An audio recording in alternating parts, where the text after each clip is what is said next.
સ્વાગત છે ફરીકવાર આપણી યુટ્યુબ ચેનલ નકુમરીશની અંદર। આજના વિડીયોની અંદર વાત કરીએ સરકારની સરસ મજાની યોજના એટલે કે મફત એસટી બસ પાસ યોજના।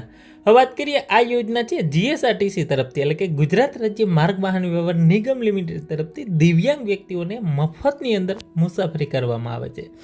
વાત કરીએ આના માટે પાત્રતા શું રહેશે મિત્રો, આ બસ પાસ કઢાવવા માટે છે પાત્રતા શું રહેશે એની વાત કરીએ।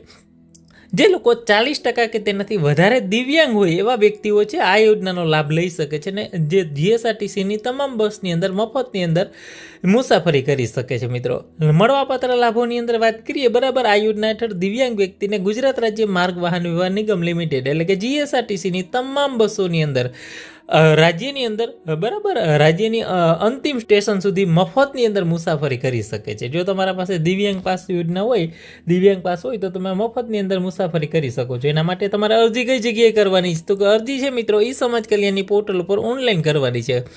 ડિજિટલ ગુજરાતના માધ્યમથી ઈ ગ્રામ કેન્દ્રથી પણ અરજી કરી શકો છો બરાબર।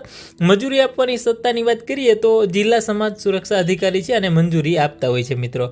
એના માટે દસ્તાવેજો કયા કયા જોશે? રહેઠાણના પુરાવાની અંદર રેશન કાર્ડ, વીજળી બિલ છે, ડ્રાઇવિંગ લાયસન્સ, આધાર કાર્ડ છે મિત્રો, આ તમામમાંથી કોઈ પણ એક ચાલશે। ઉંમરના પુરાવામાં એલસી હોય, મેડિકલ પ્રમાણપત્ર હોય કે જન્મનો દાખલો બરાબર। દિવ્યાંગનું પ્રમાણપત્ર એ ખાસ જરૂરી પડશે। સિવિલ સર્જન બરાબર, તબીબી અધિકારીનું દિવ્યાંગનું ટકાવારી ધરાવતું પ્રમાણપત્ર છે જોશે। અરજદારની સહી અને અરજદારનો પાસપોર્ટ સાઇઝનો ફોટો, આટલા ડોક્યુમેન્ટ લઈ અને ઈ સમાજ કલ્યાણની પોર્ટલ પર ઓનલાઈન ફોર્મ છે તમારે ભરવાનું રહેશે। તો આ વિડીયોને તમારા બીજા મિત્રો સુધી પણ અવશ્ય શેર કરજો, જે લોકો દિવ્યાંગ છે એના સુધી અવશ્ય વિડીયો પહોંચે।